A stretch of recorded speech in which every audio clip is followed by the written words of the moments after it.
Кийинки суроолорду иштеп баштай берели. Корабль 1.6-ны чыгардык жаңы. 1.7.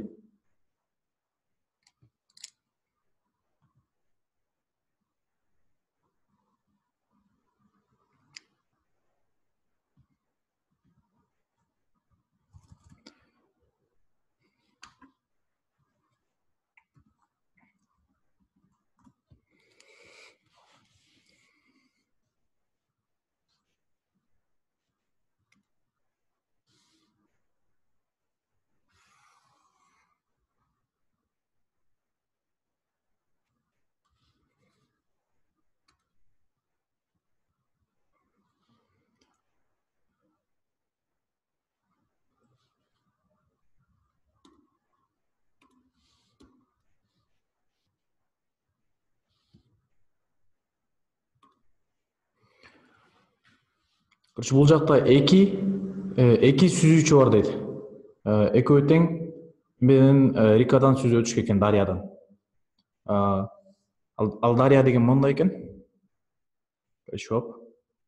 Хоп. Эки сүзүүчү деген могул жакта турат. Экөө. Бул жерде А деген точка. Ушул жерге келип туруп башташат.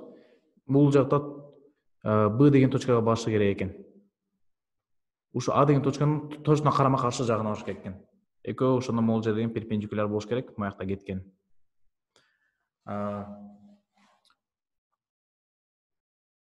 Анан кийин ошонун бирөөсү деген бул жакка өтүш үчүн А менен сразу бул жакта суунун өзүнүн дагы агымы бар бул жакка түшө кеткен. Анын деген ылдамдыгы 2 километр саат экен.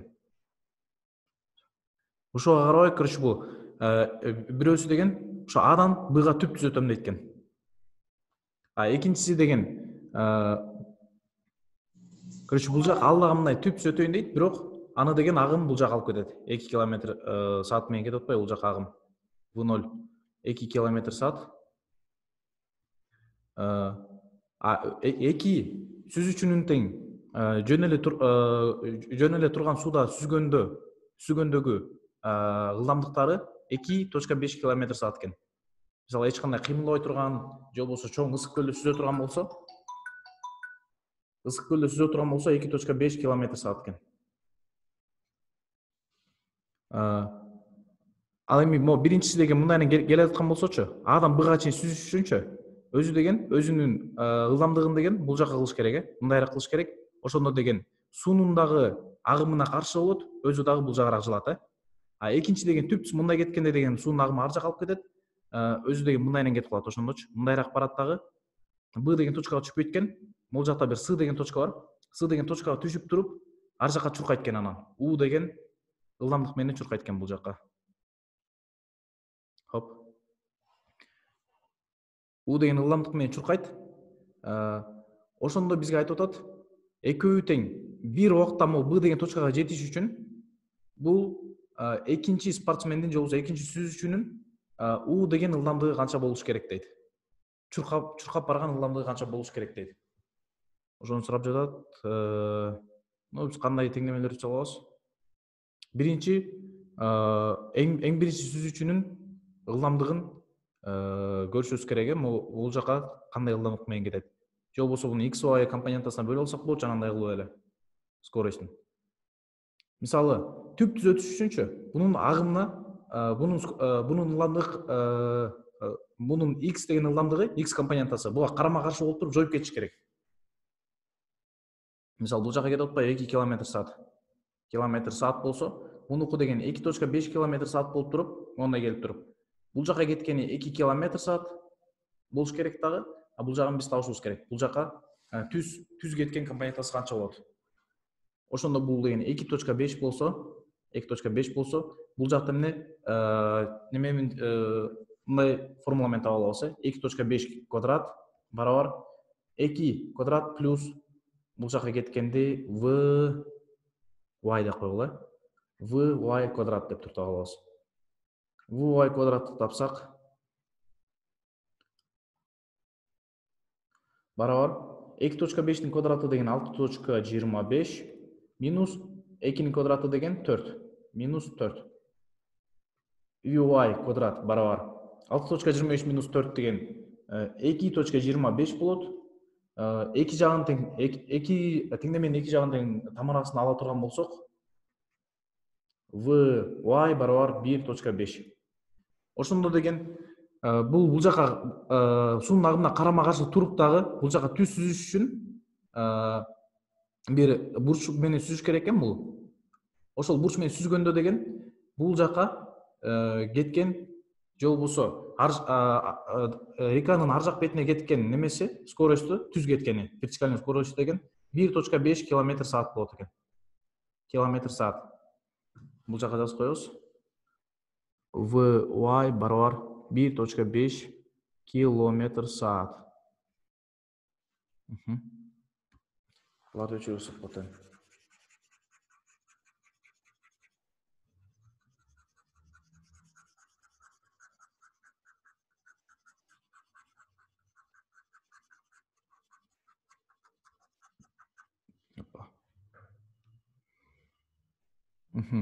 Эми деген экинчи сүзүүчүнүн абалын карай берсек болот. Ал деген, короче, бул жака деген ал 2.5 км саат менен эле кете берет. Y компонентасы же болбосо бул жака кете турганы. Еще дагы буну деген суунун агымы деген бул жака алып кетип кетет. Алып кетип калат. Мояка, мындайынан. Биз ошондо табышыбыз керек бул жактан бул жерге өтө турган убакытын, анан ошол эле убакытта агым деген бул жака канча аралыкка алып кетип калды. Бул жак аралыгын L деп койсок болот. Бул жер деген A'дан B'га чейинки аралыкты S деп койсок болот. Убакыт барабар аралык бөлүнгөн ылдамдыгы. Убакыт барабар. Мисалы S бөлүнгөн. Бул жака кеткен ылдамдыгы деген бул сүзүүчүнүкү 2.5 км саат дайыма эле. Километр саат. Ошо 2.5 км саатка бөлүп койсок болот, же болбосо V1. Ошол эле убакытта бул жака канча кетип калды? L кантип тапсак болот? L барабар агымдын ылдамдыгы көбөйтүлгөн ушул эле убакытта. Мисалы ушул убакытта бул жака агым агылып кетти да. L барабар T көбөйтүлгөн V0 агымдын ылдамдыгы, же болбосо S бөлүнгөн V1 көбөйтүлгөн V0. Эми деген биринчи сүзүүчү сүзүп өткөн убакытты да таба алышыбыз керек. Короче, ал анын эле жанагындай эле T барабар S бөлүнгөн Vy деп коелу. Vy. Ал эми мисалы деген бул жак бетке өтүп кеткендечи, С деген точкага келгенде, биринчи сүзүүчү деген могул жакта жарымда жүргөн болот да, же болбосо жарымдан өткөн болот кичине. Ошого чуркап жетиш үчүн бул ушул жерден могул жерге чейин келген убакытта бул жака чуркап жетишип калыш керек, Мисалы бул жер деген могул жерден бул жерге чейин убакытты кантип таба алабыз? Могул ушундан бул могу чекеге жетип калган убакытты кемтишибиз керек, Буну T2 деп коем, бул T1. T1 минус T2. Короче, барабар могул жерден бул жакка чейин чуркаганга керек болгон убакыт табы деп коелу буну. Барабар табы. Хоп. Табы барабар S бөлүнгөн Vy минус S бөлүнгөн V1. Эми уну табыш үчүн кандай кылышыбыз керек? Короче, L деген жерди бул деген табы деген убакыттын ичине басып өтүш үчүн кандай ылдамдык керек? Аны деген кайсы U менен белгилегенбиз, U. L бөлүнгөн U барабар могул болуш керек, табы болуш керек. Табы барабар бул S бөлүнгөн Vy минус S бөлүнгөн V1. Же болбосо L-ды могуга барабар дегенбиз да. Барабар S бөлүнгөн V1 көбөйтүлгөн V0 бөлүнгөн дагы U бар бул жакта. U. S-тердин бардыгын жок кылып салсак болот. Эми кандай болуп калды? Могул жактагыларды өчүрө берейин. Хоп.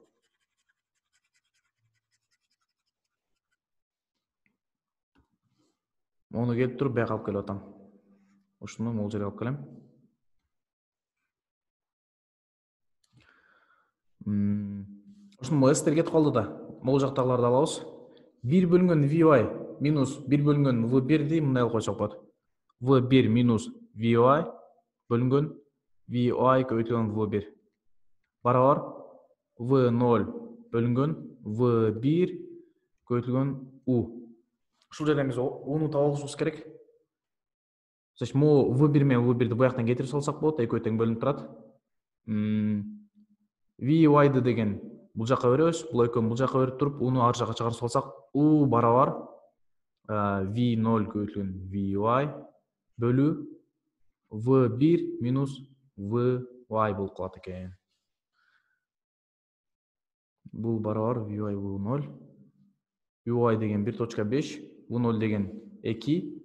2 көбөйтүлгөн 1.5 бөлүнгөн v1 деген 2.5, v0 деген v0 деген 2, э? 2.5 минус 2 0.5 болуш керек. Бул барабар чөт башкача болуп калат.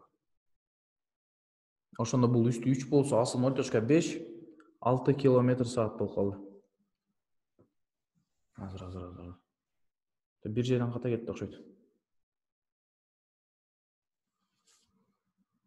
S бөлүнгөн бул. 1 бөлүнгөн vy, 1 бөлүнгөн v1. v0 бөлүнгөн v1 көбөйтүлгөн u. L бөлүнгөн u. Эмне кетти ошол убакытта таап.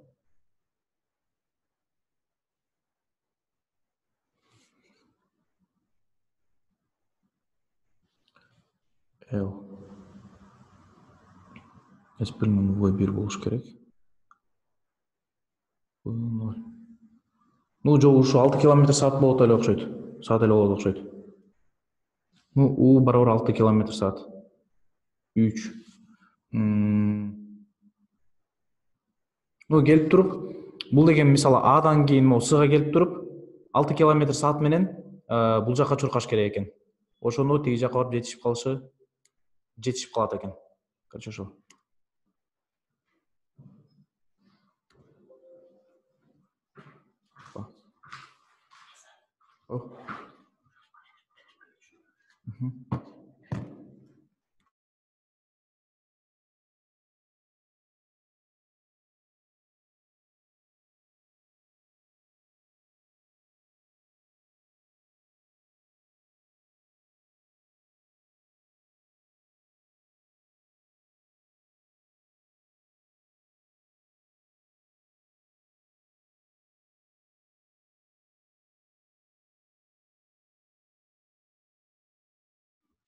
Азыр жер мен интернет кошуп алайын бул жакка.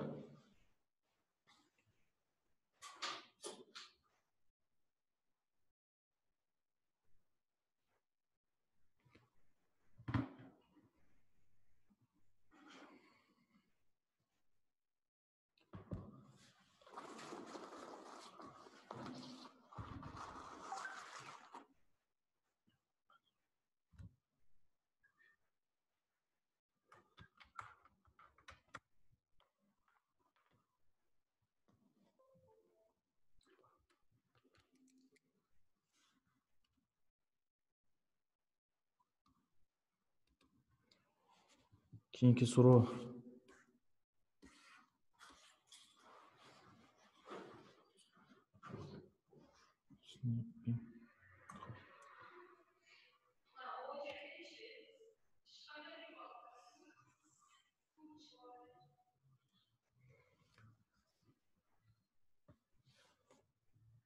Барыңыздар болуп атабы? Эс улбай атса чаттан жазып коесуздар, э? Лодка сууга карата 2 эсе азыраак ылдамдык менен жүрөт дейт. Же болбосо мындай бир дарыя болсо, анын агымы деген v болсо, ошол лодканын ылдамдыгы v бөлүнгөн 2 экен. v бөлүнгөн 2 болот экен. Сууга карата. Же болбосо жөн ысык көлдө сүзүп баратса, ал жакта агым жок болсо, v бөлүнгөн 2 деген ылдамдык менен жүрөт. Ошондо деген бул жакта деген лодка деген бурчтан чыгайын деп атыптыр бул жака. Же болбосо бул жак бурчтан кылып коелук. А деген бурчтан чыгайын деп атып, айтып атат бул жакта. Ушул лодка деген кандай бурч менен чыгыш керек, же болбосо кандай бурч менен сүзүш керек, чтобы бунун суунун агымы аны азыраак жерге алып кетиш үчүн. Мисалы баары бир деген бул бунун скоросту чоң болуп атпайбы? Баары бир бул жака алып кетет, Бул ар жака өткөнгө чейин азыраак аралыкка алып кетсин деп атат. Эң аз аралыгы канча дейт. Же болбосо эгер монда өйдөгө кетем десе, сразу өйдөгө кетем десе, буну жөн эле агызып кете берет, бияка агызып кетип калат. Эгерде мындайынан түп-түз өтөм десе дагы, бул кандай болуп калат? Бул V бөлүнгөн 2 болсо, бул жер V болсо, анда тие ар жака алып кетет да баары бир. Маяка. Мисалы бул S болсо, бул жагы S бөлүнгөн 2 болуп калат, Короче, 2 эсе көбүрөөк алып кетип калат. Неменин дарыянын аралыгынан дагы 2 эсе көп алып кетип калат. Опа.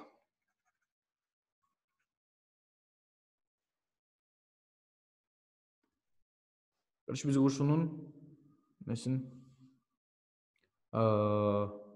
бурчун табышыбыз керек экен. Под каким углом? Ошондо деген мындай кичине мындайраак чыгыш керек да болчу. Мындайраак чыгыш керек. Ушундай чыкканда деген могул жактан бурчтан жээктен анын ылдамдыгына карата бурчу кандай дейт. Тета деген неме менен белгилеп алайлы. Мисалы бул жакка деген ошондо V менен кетип атса, ой.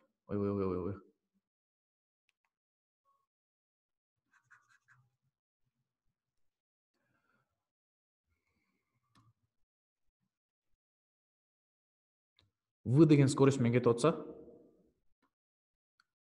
ыңгайлуу болуш үчүн, короче, агымдын ылдамдыгын деген 2V деп коелу. А лодканыкы деген V деп коелу. Лодки. Скорость лодки. Скорость лодки. V. Скорость течения. 2V. Ошондо бул V менен чыкса деген, буну деген агымдын ылдамдыгы, короче, буну бул жака түртөт, аркага түртөт. Же болбосо бул жака алып кетет. Мисалы бул жака деген 2V түз бул жака кетет, 2V. Эгер вектор кылып чыгып отурган болсок, мындай болуп калат. Могул жер ортосу болсо, мындайынан бири V кетсе, V. Бул жака деген 2V. 2V кетет. Биз дагы деле, короче, тиги жака өткөнгө чейинки убактын таап алышыбыз керек. Могул жака өткөндө биз ушул V деген скоросттун Y компонентасын таап туруп, онун аралыгына бөлүп койсок, короче, чыгып калат, убакыты. Бул эки бурчтун ортосундагы, эки жээктин ортосундагы аралыкты S деп алсак болот. Ал убакыт барабар. Канча? S бөлүнгөн V-нын Y компонентасын табышыбыз керек. VY. Опа.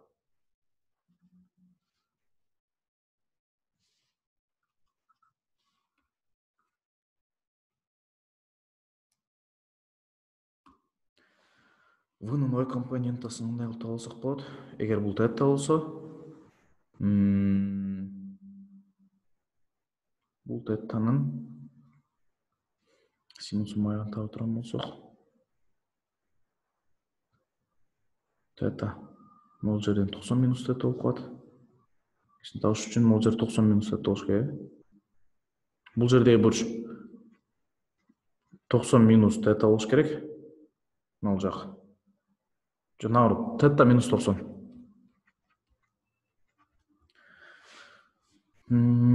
VY барабар V көбөйтүлгөн синус тета минус 90.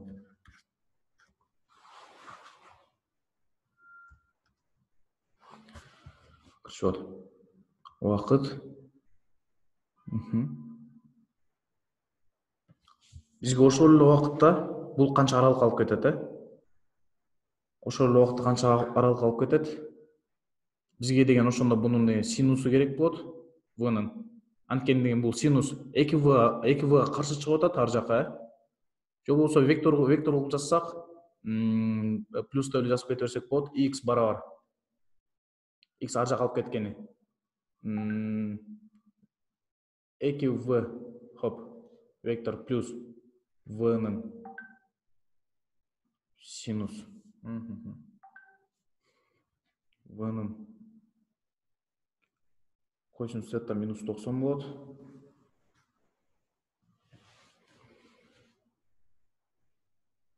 Алып кеткени. Бардыгын убакытты көбөйтүшүбүз керек, көбөйтүлгөн убакыт.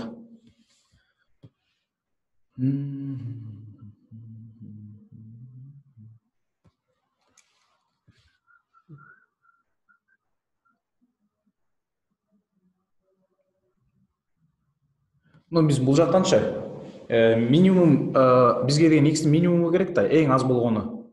Биз x-ти минимум табыш үчүн бул жакта x-тин бизге бурчка жарашасын табышыбыз керек. Канча бурч болсо, кандай бурч болсо x эң минимум болот атат. Ар жака минимум алып кетет да. Же болбосо x деген биздин момол компонентибиз, бул жака алып кете турганчы. Y компонентибиз баарыбызга белгилүү, s деген s убакытта деген s аралыкты басып өтүш керек. Ошо s аралыкты басып өткөнчө суунун агымы канчалык x-ке ар жака алып кетет дейт.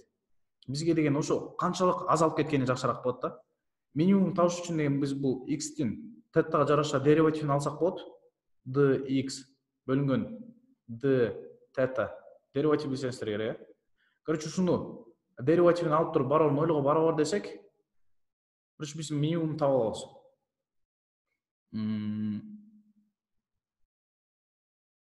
Бул 0, короче.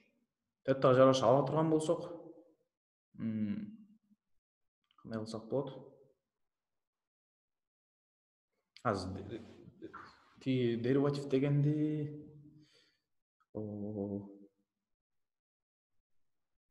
интернеттен кылып көрүш керек окшойт эже, мен дагы кичине унутуп калыптырмын көбүн. dx бөлүнгөн d тета барабар 2v плюс 2 жок v-нын v косинус тета минус 90 d тета барабар 0. Азыр мунун жообун кичине дегенин айтайын Кийинки суроолорго өтө берели азырынча. Ошондо ушуну сохранить этип коем. Кайра келип айтып келем. Деривативин чыгарып туруп. Да, сохранить. Снимок.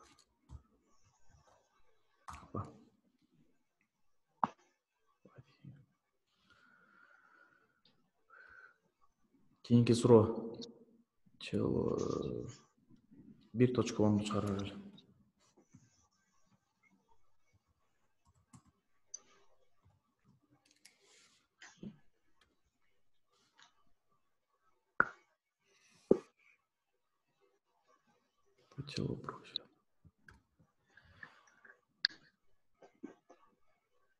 Короче, эки нерсе болчу дейт.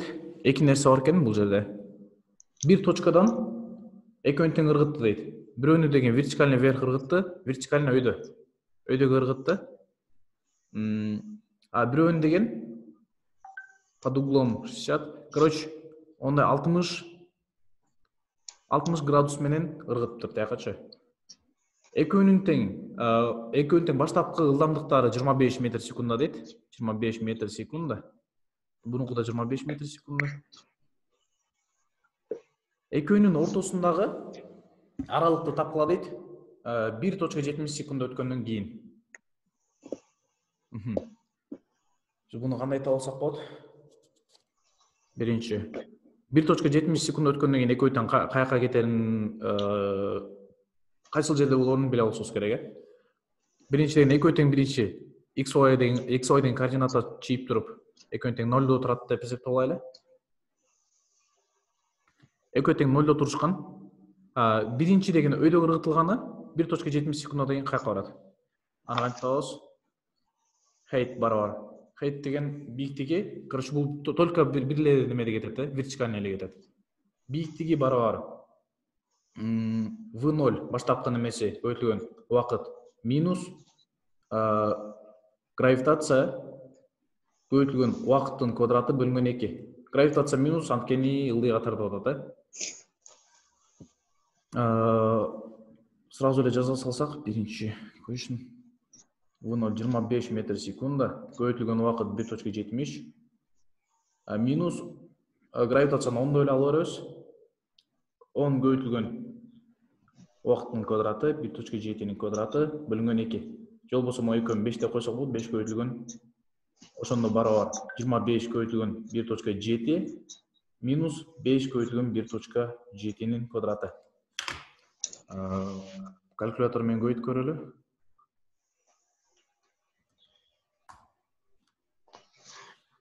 25 көбөйтүлгөн 1.7 плюс 5 көбөйтүлгөн 1.7 көбөйтүү 1.7. 56.95, почти 57 экен,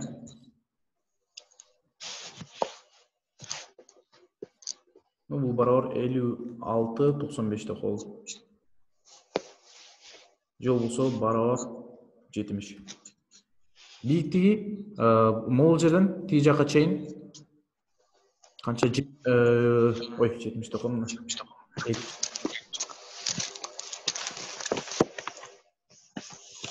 57 деген метрде почти ушул жерде турат да.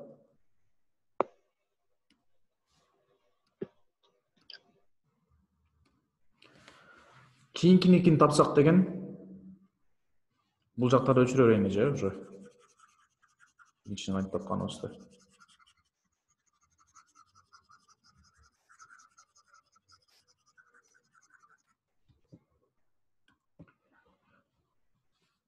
Кийинкисин таба турган болсок, буну деген x жана y компоненттарга бөлүп алсак болот, жанагыдай кылып эле. X компонентасы мындайдан бул жака кеткен узундугу, x ке кеткен узундугун табат, аралыгын. Y компонентасы деген бийиктикке канча кетти. Бул жакка y деп коебуз. Бул деген бул жерден 60 градустан кетти.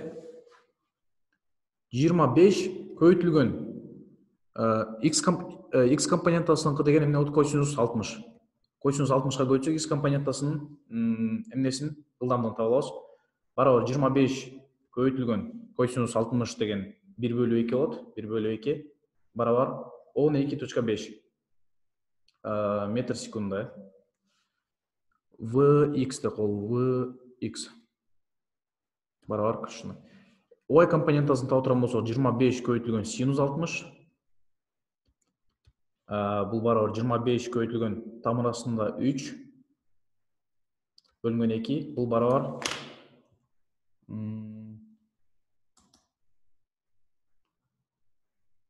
тамыр астында 3.5 хоп бөлүнгөн 2 көбөйтүү 25 хоп 21.65 болот экен.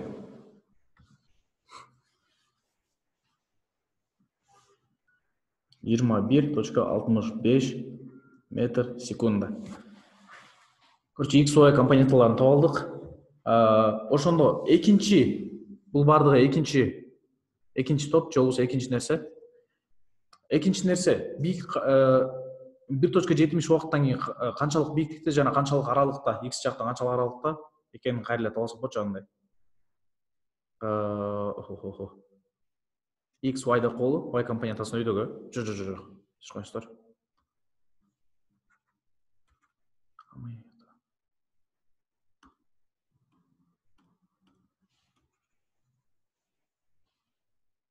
Хоп.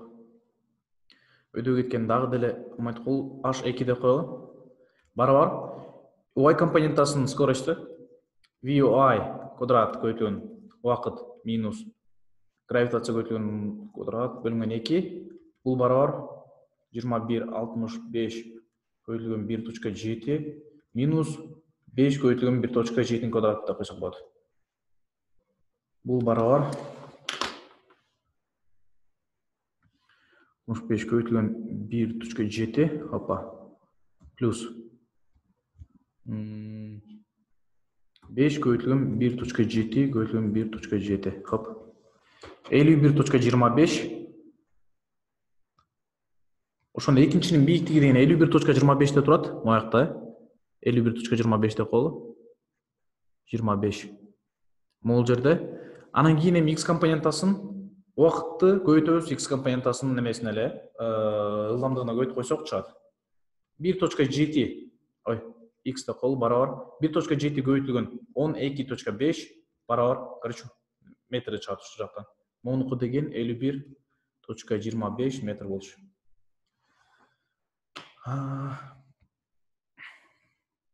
1.7 көбөйтүлгөн 12.5. 21.25 дейт.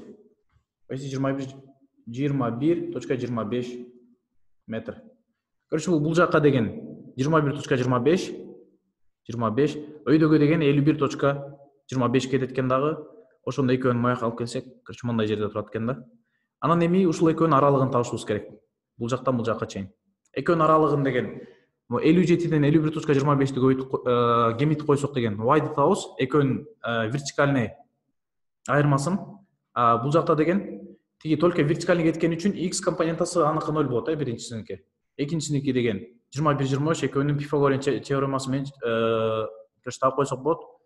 R квадрат барабар y-дыкы 57 минус 51.25-тин квадраты минус 21, жок, минус эмес, плюс 21.25-тин квадраты. Бул жактарды өчүрө берейин.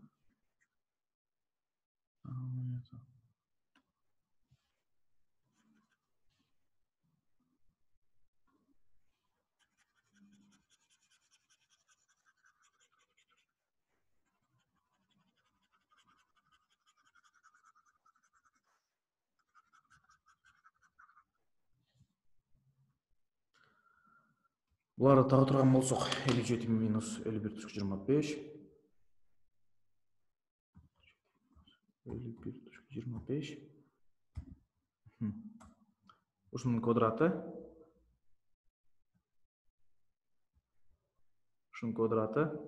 плюс 21.25-тин квадраты. Общий квадраттар ушундай болот экен. А биз деген бунун деген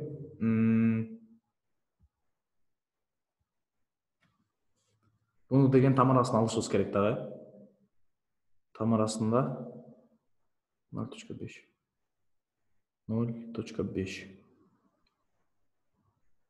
22 метр дейт.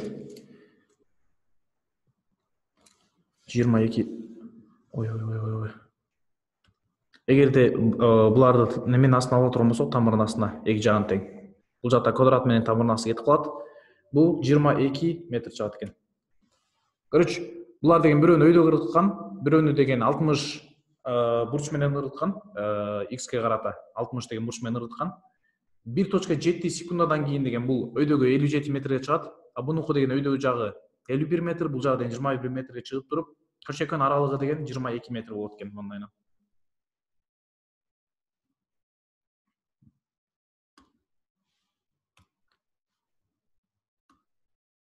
Азырда 3 минут калыптыр. Кийинки суроолорду жана WhatsAppка жөнөткөн суроолорду, акыркыларды бүгүн ошолорду чыгарып туруп бүтүрөлү, эртеңкиге дагы суроолорду жөнөтөм.